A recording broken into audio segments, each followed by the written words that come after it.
au pied de la montagne Sainte-Geneviève, vit un homme depuis toujours à l'écart des tumultes littéraires, des vanités, des modes de l'actualité. Cet homme ressemble à la fois à Karl Marx et à Brahms. C'est Gaston Bachelard. Nous nous rendrons chez lui tout à l'heure. Né le 27 juin 1884, ce petit-fils et ce fils de cordonnier a été successivement répétiteur au collège de Cézanne, professeur de physique et de chimie au collège de Bar-sur-Aube et professeur de philosophie à la faculté des lettres de Dijon. Il fut ensuite professeur à la Sorbonne, où, de 1940 à 1954, il occupa la chaire d'histoire et de philosophie des sciences. Nommé en 1954 professeur honoraire à la Sorbonne, il fut élu en 1955 à l'Académie des sciences morales et politiques. Il est licencié ès-sciences mathématiques, agrégé de philosophie et docteur ès-lettres. Dans les trois domaines qui sont les siens, sciences, philosophie et littérature, ses recherches sont si riches, si diverses, si inventives, si suggestives, qu'il serait impossible d'en dégager toutes les leçons au cours de cette seule émission, consacrée à ce maître à la fois inconnu et célèbre, qui se trouve aujourd'hui au premier plan de l'actualité intellectuelle, en recevant le Grand Prix national des lettres.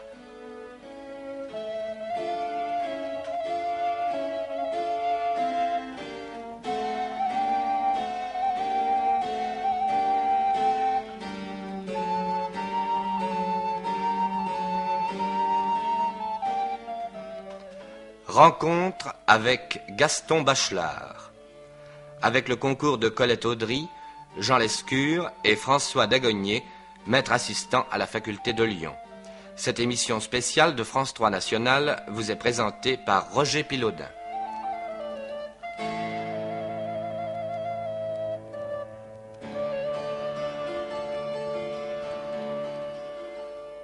Pour dégager les grandes lignes, les grands thèmes de l'œuvre de Gaston Bachelard, Colette Audry et Jean Lescure s'entretiennent en duplex avec François Dagognier, maître assistant à la faculté de Lyon.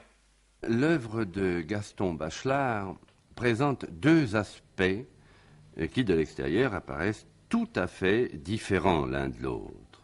L'un serait ce qu'on peut appeler l'aspect diurne. D'ailleurs, Gaston Bachelard a employé le mot, pour désigner l'activité scientifique et rationnelle de l'homme. L'autre, pour lequel il a employé l'adjectif nocturne, l'homme nocturne, désigne l'aspect poétique et décrit une certaine conduite de l'imaginaire. Ces deux conduites différentes, ces deux êtres différents qu'il trouve dans l'homme diurne et l'homme nocturne, font qu'il a écrit parallèlement deux séries d'ouvrages, une série d'ouvrages d'épistémologie, de philosophie des sciences, et une série d'ouvrages qui, à partir de dialectique de la durée, Lautréamont, L'eau et les rêves, d'abord la psychanalyse du feu, s'est occupé essentiellement de découvrir une théorie de l'imaginaire, et plus spécialement de l'imaginaire poétique. Je pense que François Dagognier, puisque l'œuvre de Gaston Bachelard a une origine scientifique au départ, je pense que François Dagognier pourrait nous en parler d'abord. Monsieur Bachelard est d'abord et avant tout un rationaliste. Et je crois que dans sa pensée, enfin qu'on a peut-être à tort ou enfin d'une manière trop excessive présentée comme bivalente, le rationalisme constitue quand même son axe majeur. Monsieur Bachelard non seulement est un rationaliste, mais il a renouvelé le rationalisme. En ce sens que, avant lui, par exemple, domine dans la philosophie française du XXe siècle un grand esprit comme celui de Léon Brunswick et de toute l'école épistémologique française. Monsieur Bachelard, il a substitué à cet idéalisme brunswickien de la prise de conscience du vrai un rationalisme davantage militant. La pensée de Brunswick est peut-être parfois une pensée souffrante, souvent triomphante, mais elle n'implique pas cet inachèvement, ce labeur qui caractérise l'épistémologie de M. Bachelard, dont le postulat épistémologique, tel qu'il apparaît dans l'essai sur la connaissance approchée, est l'inachèvement fondamental de la connaissance. Il a rouvené le rationalisme en ce sens qu'il a aussi inclus dans cette philosophie de la construction du réel une pédagogie qui a pour but non pas de tenir l'erreur pour une faiblesse ou une dégénérescence, mais pour une force qu'il faut savoir et devoir combattre. Vous évoquiez des ouvrages de M. Bachelard. Il est bien évident que pour un philosophe, le bourgeonnement de M. Bachelard, les livres les plus suggestifs et les plus parlants de ce rationalisme, ce serait non seulement c'était sur la connaissance approchée, non seulement le pluralisme cohérent de la chimie moderne, non seulement les intuitions atomistiques, mais les 3 derniers ouvrages qu'il a fait paraître, l'activité rationaliste de la physique contemporaine, le matérialisme rationnel et le rationalisme appliqué. Il a montré essentiellement, je crois, que la science, elle est avant la réalité, elle la dépasse, elle la construit, elle la fabrique, enfin elle la fait, en ce sens que le savant, dans sa phénoménotechnique, y construit véritablement des objets scientifiques. L'erreur, par conséquent, des philosophies du donné, voire même de certaines phénoménologies, c'est de trop se polariser sur ce qui est. Or, la philosophie de M. Bachelard consiste à montrer que ce qui est n'est qu'un modeste résultat par rapport à tout ce qui aurait pu être, à tout ce qui aurait dû être, à tout ce qu'on pourrait réaliser.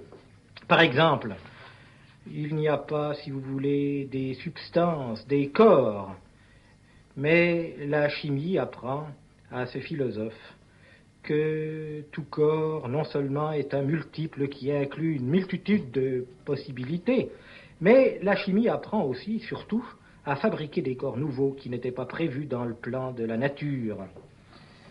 Il y a par conséquent, avec la science de M. Bachelard, une prolifération, une émergence, des promotions, des projets, et cette construction de la science, elle est due, bien entendu, à la géométrie, à l'algèbre, à la mathématisation du réel, à la théorie, à la cohérence.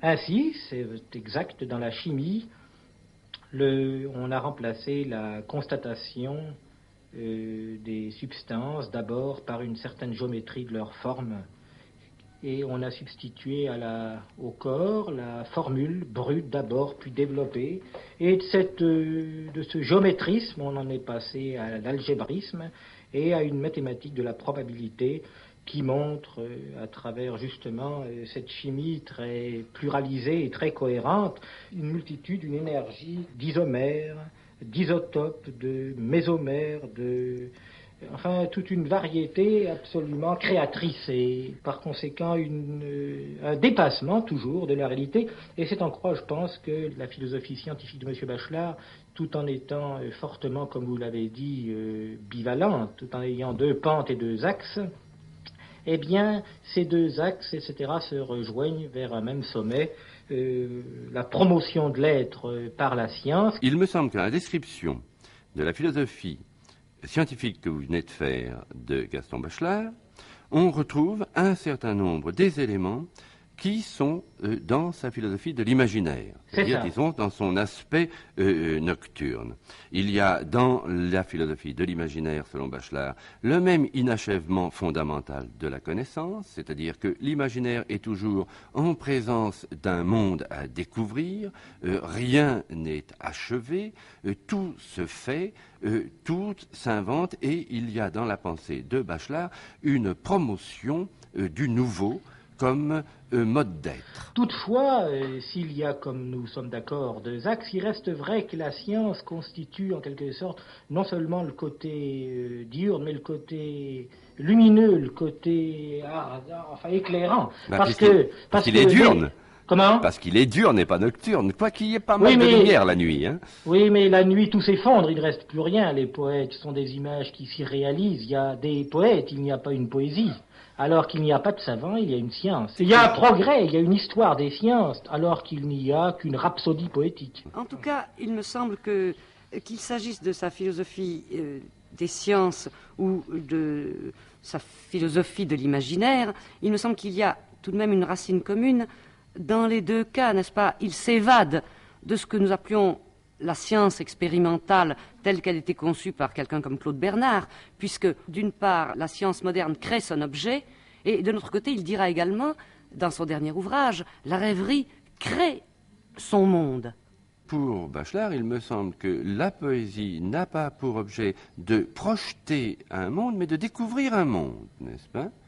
Quand elle le crée dans un acte d'engagement de l'être, du poète, mais c'est un monde qui échappe au poète. Ce n'est pas simplement une projection subjective. Oui, mais enfin, vous ne pourriez, à force de rapprocher ces deux versants, vous arriveriez peut-être, à tort ou à raison, je ne sais pas, à transformer cette philosophie en un énergétisme alors qu'elle est essentiellement super et supra-rationnelle. Et en un temps où le rationalisme est subit quelquefois des critiques injustes, je ne voudrais pas être celui qui dit que cette philosophie n'est pas essentiellement un rationalisme scientifique.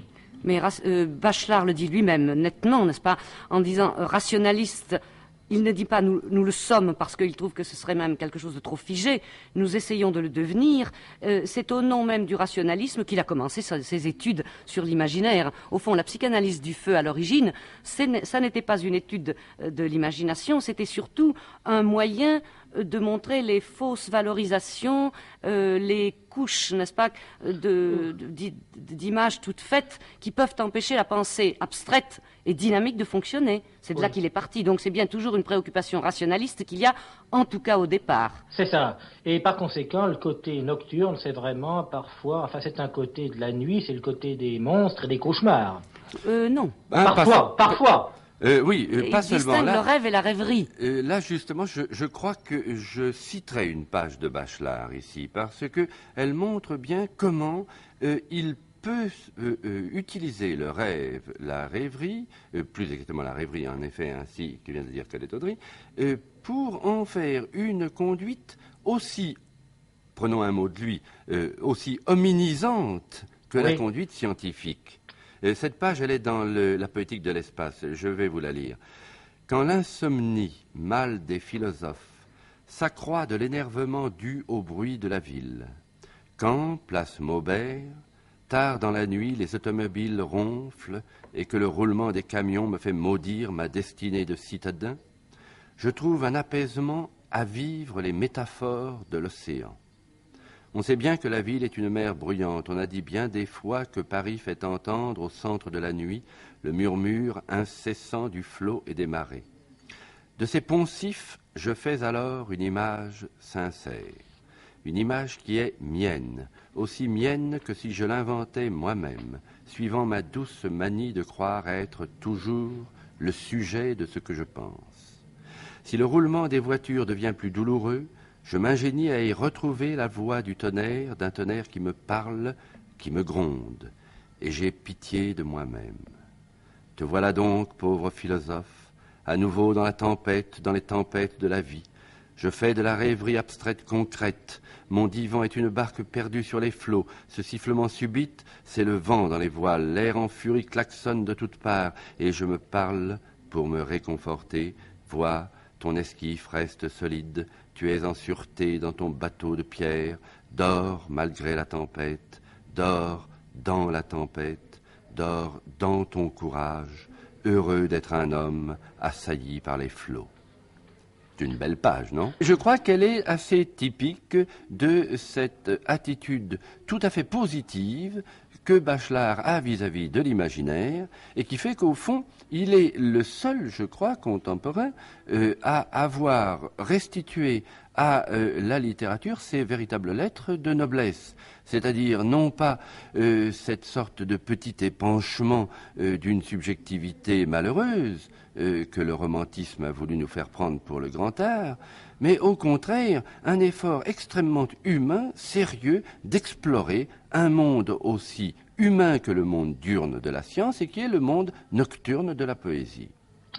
Oui, mais voyez, est-ce que vous seriez d'accord sur cette formule qui consisterait à penser que l'imagination guérit l'homme, elle crée un orthopsychisme, Enfin, mais la science, elle guérit en quelque sorte sa philosophie, elle redresse son intelligence. Il y aurait deux manières de se guérir, en somme. Et Oui. vous êtes d'accord? C'est peut-être le mot guérison qui me gêne un tout petit peu, en ce sens qu'il ne part jamais de l'état de maladie, Bachelard. Au fond, il n'y croit pas. Il n'y croit pas tout à fait. C'est plutôt une espèce d'accroissement dans les deux sens Oui. que guérison, d'une part. D'un autre côté, je pense qu'il y a chez lui une espèce de rythme qu'il fait, de rythme qui, quand je dis rythme, ce n'est pas tellement dans le temps, mais enfin, il passe de l'un à l'autre. Ah oui. Justement comme l'homme passe de la nuit au jour, si vous voulez. Oui. Alors, vous êtes un arbitre, en somme, qui ne rendait pas d'arbitrage. Je ne vois pas pourquoi je rendrais des arbitrages, puisque j'ai affaire à un homme très exceptionnel à ce point de vue-là, n'est-ce pas? Un homme qui réhabilite la rêverie Oui. en plein milieu de notre siècle, qui dit je veux donner bonne conscience aux rêveurs, n'est-ce pas? Ce sont ces termes. Je voudrais Il faut faire apprendre à bien rêver, dit-il. oui, Et à bien penser. Et à penser tout court. Et justement, apprendre à bien rêver, c'est en même temps bien penser. Ça n'est pas dissociable pour lui. Dans la mesure, justement, où il est rationaliste, c'est-à-dire où il ne confond pas les domaines. Et c'est très intéressant à cet égard l'attitude qu'il prend au début de l'eau et les rêves, par rapport à la psychanalyse du feu. Il dit, les métaphores du feu, je les ai dominées, je m'en suis débarrassé. Là, il a fait le travail rationnel jusqu'au bout.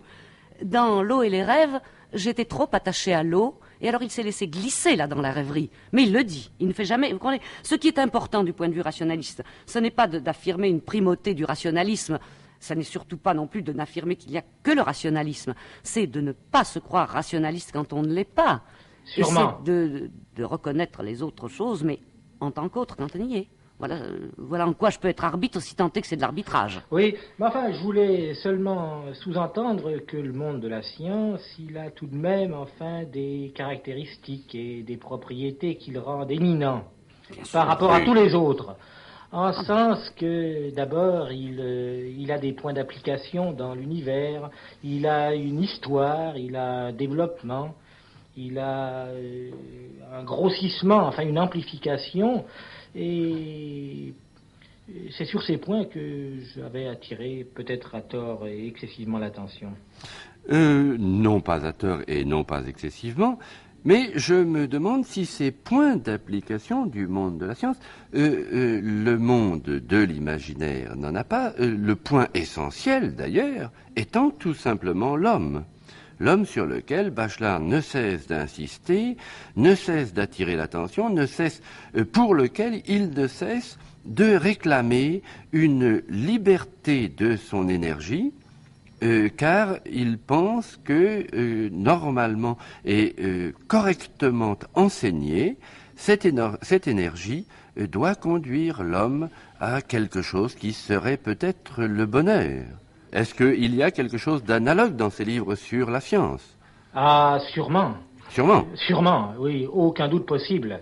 Avec cette différence que le bonheur scientifique, puisque vous avez pris ce terme, il est interscientifique, il y a une société scientifique. Je me demande s'il n'y a pas une société analogue de la littérature ou de la poésie, c'est-à-dire que, si vous voulez, au contraire de Sartre, qui, dans son Qu'est-ce que la littérature, sortait le poète de la littérature, l'identifiait au plasticien, au peintre, au contraire donc de Sartre, Bachelard me paraît ramener la totalité de la littérature à la poésie.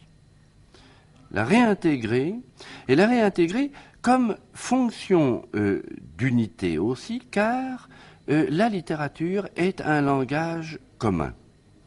L'effort pour dégager un langage qui soit celui auquel on accède par une certaine conduite, par une certaine discipline de l'imaginaire, cet effort débouche sur une certaine communauté de langage. Pour Bachelard, il y a aussi une société de la poésie. Bachelard reconnaît d'ailleurs lui-même qu'il y a une fonction du réel, et évidemment ça concerne le côté diurne et rationaliste et scientifique, mais il veut restaurer, il veut instaurer une fonction de l'irréel à laquelle il attache tout de même une très grande importance, il le dit textuellement dans son dernier livre. Il y a une fonction de l'irréel qui est nécessaire et qui nous aide, dit-il, à habiter le monde, n'est-ce Oui. pas? Mais il n'y a pas de problème qu'il y ait une fonction d'irréel. Je me contente de dire qu'il y a aussi une suprafonction du surréel. Et alors, ah bah si. Oui, non, Oui. c'était la formule qu'on admirait. Oui, et alors, naturellement, je ne me borne qu'à dire, tout en reconnaissant tout ce que vous affirmez, que ce surréel, alors disons métaphysiquement, philosophiquement, ontologiquement, tout ce que vous voudrez, il a tout de même une éminence qui ne permet pas tout à fait d'identifier. Vous comprenez, au deuxième versant, il lui est comparable, il est isomorphe, il est semblable, il est peut-être analogue, mais enfin, éminence. Mais remarquez, il y a certainement d'ailleurs des eaux qui se mêlent, enfin, seulement monsieur le poète, enfin, j'ose pas employer des expressions triviales, mais il tirait la couverture à lui, alors, alors, Je la retire avec une autre citation de Bachelard qui est la suivante. Donc. La curiosité d'être est la fonction dynamique qui nous lie au monde. Or, tout de même, ce savant pour lequel vous plaidez si chaleureusement, il faut bien que par quelque côté il soit lié au monde. Et non, mais le monde, c'est une catégorie de philosophes, et vous savez combien M. Bachelard a été polémiquement, enfin, hostile à ces métaphysiques du monde, à ces cosmologies de la description, à ces choses, etc., etc.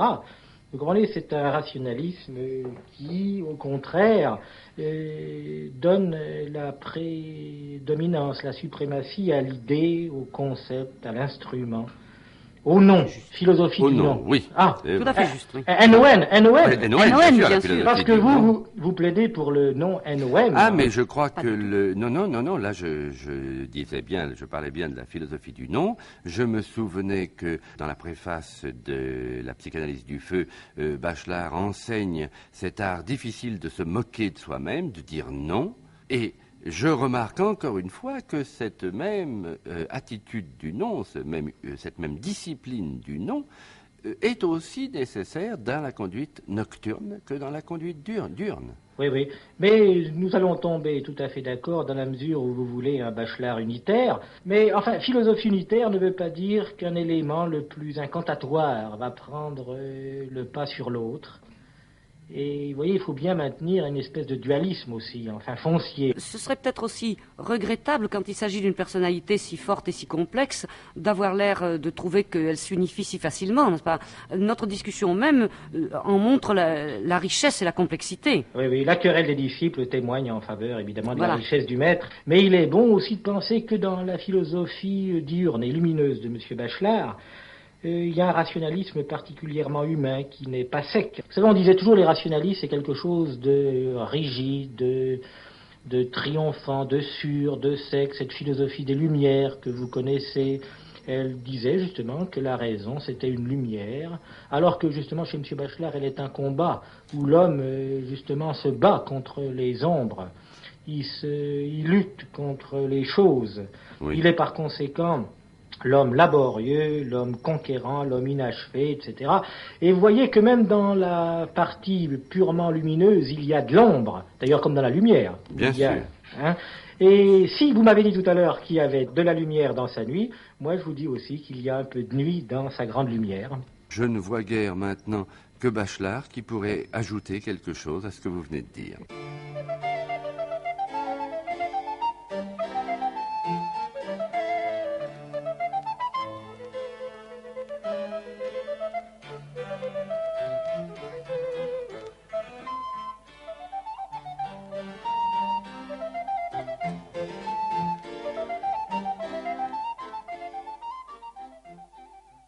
Gaston Bachelard, c'est à vous qu'il faut demander qui vous êtes et ce que vous avez voulu écrire, ce que vous avez voulu faire. Qui a raison? Est-ce que les scientifiques qui veulent vous entraîner dans leur domaine ont raison, ou bien est-ce que les poètes ont raison qui veulent vous attirer chez eux? J'ai peut-être doublement tort. D'abord, d'avoir tenté de faire des livres de philosophie scientifique avec une volonté de rationaliste dans un monde qui n'est pas toujours porté vers le rationalisme. Du côté, et alors de l'imagination, je suis plus tranquille, parce que l'imagination c'est à tout le monde. Je suis parti bien tard. Vous me demandez qui je suis, il faudrait que je puisse vous dire qui je suis devenu. Et cette fois, je ne le sais pas, pour la bonne raison que j'ai été de livre en livre sans jamais trouver, enfin, le repos, la certitude. Je ne sais pas ce que c'est que le temps dogmatique, et je crois, par conséquent, que je ne vous donnerai pas une bonne situation de ce que je suis. En réalité, j'étais fort mal parti dans la vie. Plusieurs de vos confrères m'ont demandé sur mes origines. J'ai eu une jeunesse difficile. Je devais gagner ma vie. Je devais gagner ma vie dans un métier qui ne comportait pas, si vous voulez, en soi un grand avenir.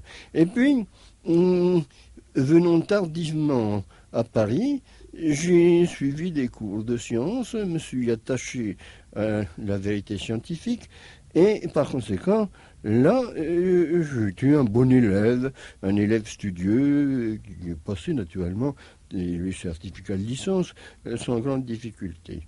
Mais dès que j'étais dans ma mansarde, je me payais tout de même quelques loisirs de lecture. J'ai toujours lu, beaucoup lu. Et beaucoup lu en achetant des livres, même quand je n'étais pas très fortuné. Ces livres ont été, si vous voulez, accumulés dans une bibliothèque que j'ai à Dijon, mais est-ce que c'est un passé de lecteur? Même pas, parce qu'il n'y avait pas de ligne dans ces lectures. Mais vous voyez, les poètes ont été, si vous voulez, le bon temps de ma vie.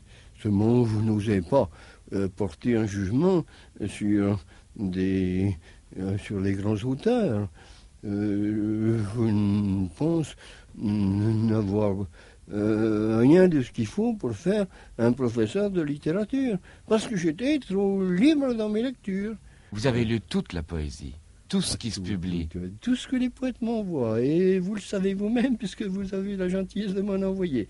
C'est, si vous voulez, enfin, le côté agréable de ma vie d'homme solitaire, c'est que tous les jours, je reçois des livres de poètes. Et quand j'en parle quelquefois à de savants collègues, ils ne savent pas que ça existe. Ils ne savent pas que ça existe parce que ils étudient naturellement Baudelaire, Mallarmé, naturellement Baudelaire et Mallarmé, j'ai été passionné, et je reste passionné de ces deux poètes qui ne se ressemblent pas. Vous voyez par conséquent que la poésie, si vous voulez, c'est le don qui m'arrive de l'extérieur avec une singulière régularité. J'aimerais à ce que on sache qu'il y a toujours des poètes en France. Et ces poètes vous ont permis d'être le grand rêveur de mots que vous êtes, vous ont permis la rêverie.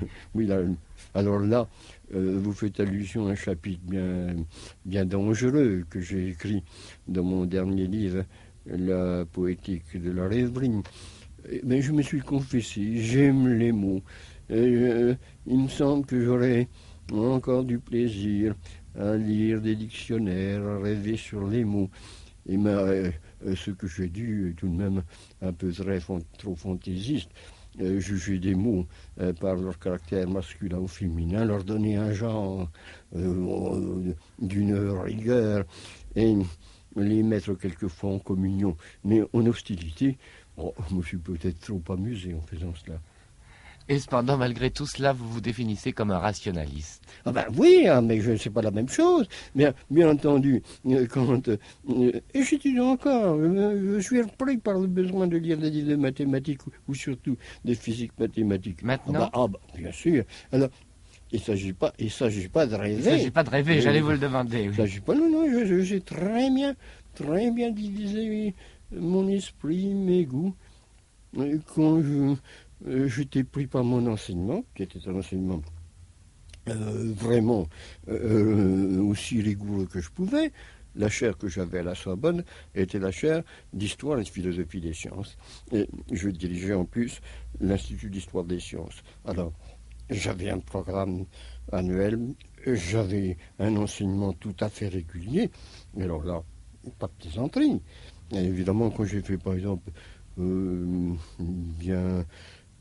c'est peut-être rapidement, un livre sur la valeur inductive de la relativité, eh ben, on n'étudie pas Einstein, on ne le comprend pas par des aperçus.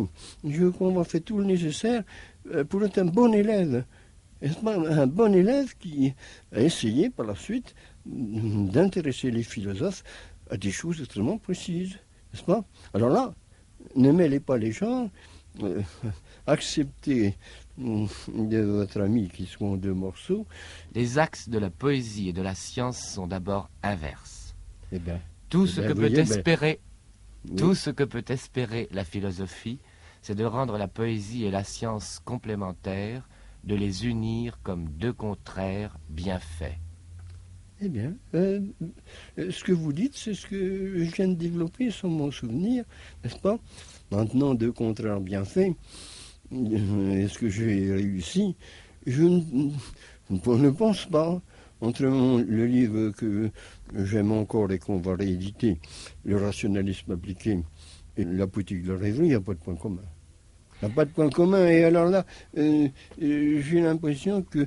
je vais relire encore Le rationalisme appliqué, puisqu'on en fait une autre édition. Mais ça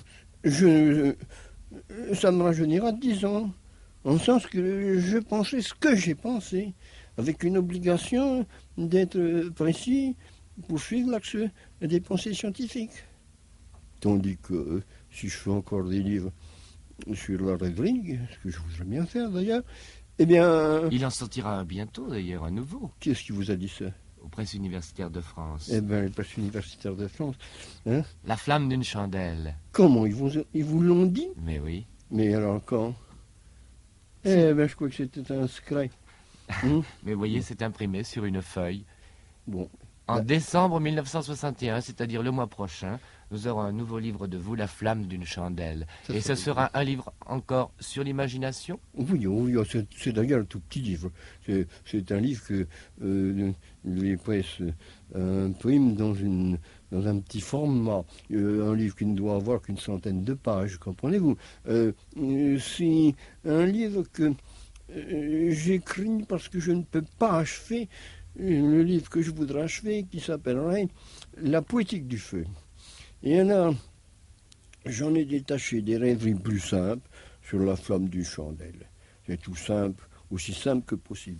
Et j'ai voulu enlever précisément dans ce petit essai, j'ai voulu enlever ce qui reste tout de même de philosophique dans mon livre La poétique de la rêverie. Vous voyez, mais je ne savais pas que j'ai corrigé les épreuves. Bon, en corrigeant les épreuves, je ne savais pas qu'il était annoncé. Et la poétique du feu dans votre esprit, qu'est-ce que ce serait? Mais la poétique du feu, ça me permettrait de reprendre, si vous voulez, tout ce que j'aurais voulu faire quand j'ai écrit mes livres sur les éléments. Laissez-moi me reporter au passé. Le premier livre que j'ai écrit, au point de vue littéraire, c'est La psychanalyse du feu. Il y a peut-être 25 ans de ça. Il a été réédité plusieurs fois, mais sans modification. Mais quand j'ai écrit ce petit livre, bon, j'étais vraiment dans le domaine que j'abordais, un débutant. Et mes lectures ont continué. Mes lectures ont continué pour faire l'eau. Je ne pensais pas faire l'air après. L'air et la terre et la terre. Vous voyez l'évolution de ces livres. Le feu est tout petit. L'eau est plus grande. L'air est plus gros. Et pour écrire le livre qui devait achever cette tétralogie, la terre, j'ai eu besoin de 2 volumes. Bon. Mais, lisant pour nourrir ces livres, je trouvais bien souvent des images sur le feu qui auraient, mon Dieu, si bien gonflé ce petit livre. que j'ai amassé des notes, je les ai mis, n'est-ce pas, sur des feuilles volantes, puisque hélas, je suis un monstre de désordre. Et j'ai dit un dossier qui est d'une épaisseur impossible. Et là, de temps en temps, je veux le reconstituer sous la forme de la poétique du feu. Mais alors, j'ai des difficultés. J'ai un chapitre de fait, un autre chapitre de fait, mais après, il y a un chapitre qui ne va pas. Il ne va pas, c'est trop difficile, il faudrait que je regarde, il faudrait que je sois instruit, n'est-ce pas, en particulier sur la mythologie. J'ai lu tout ce que j'ai pu lire, n'est-ce pas, mais lisons beaucoup. J'ai amassé bien des choses, mais c'est pas coordonné, n'est-ce pas?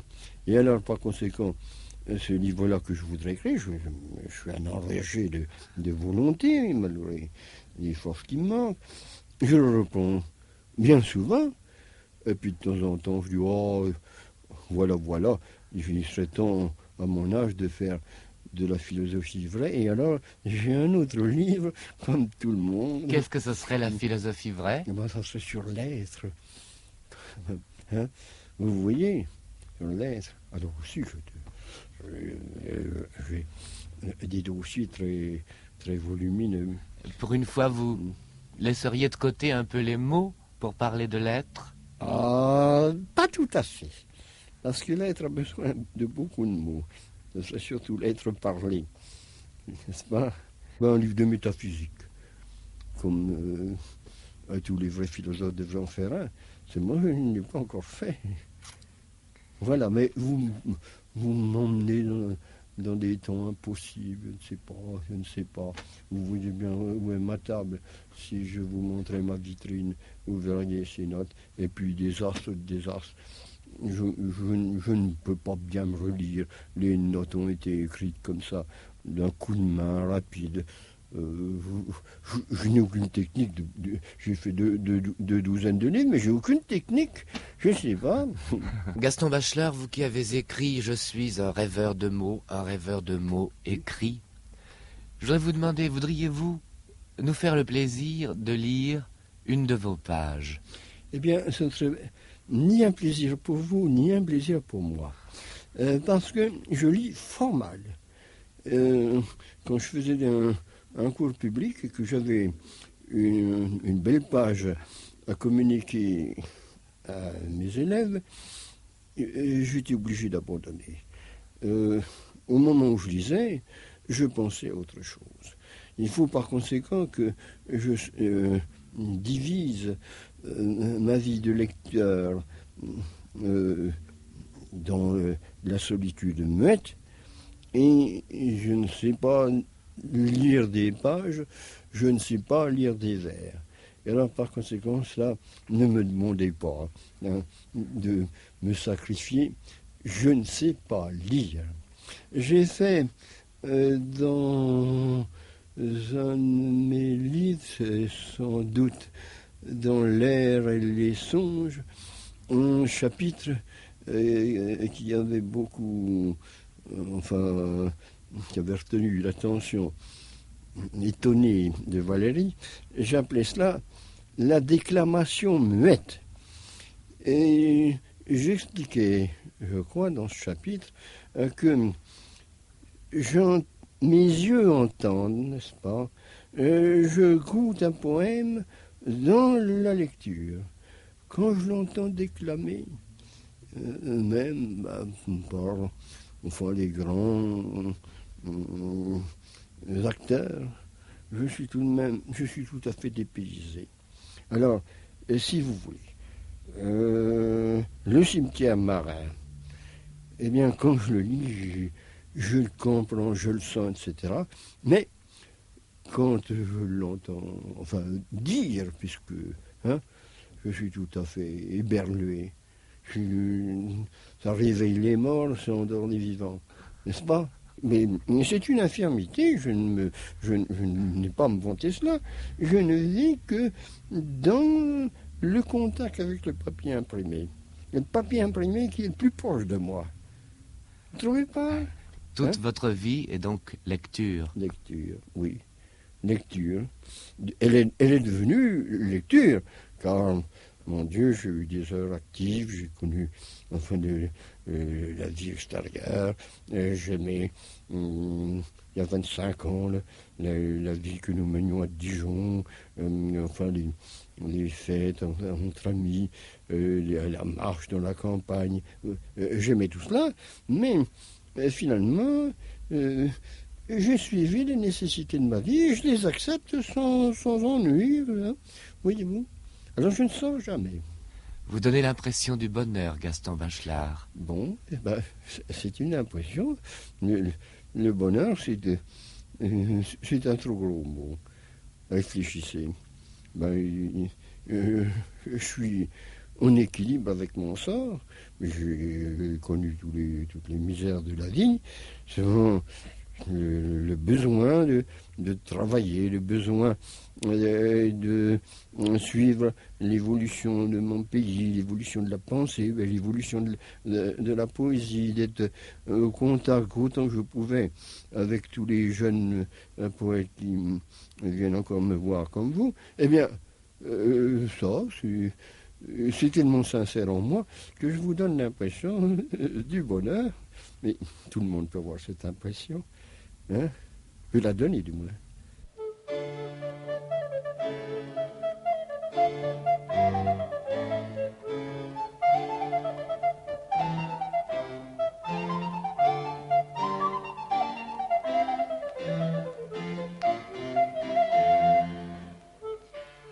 Rencontre avec Gaston Bachelard, Grand Prix national des lettres. Cette émission spéciale de France 3 National vous a été présentée par Roger Pilaudin avec le concours de Colette Audry, Jean Lescure et François Dagognier, maître assistant à la faculté de Lyon.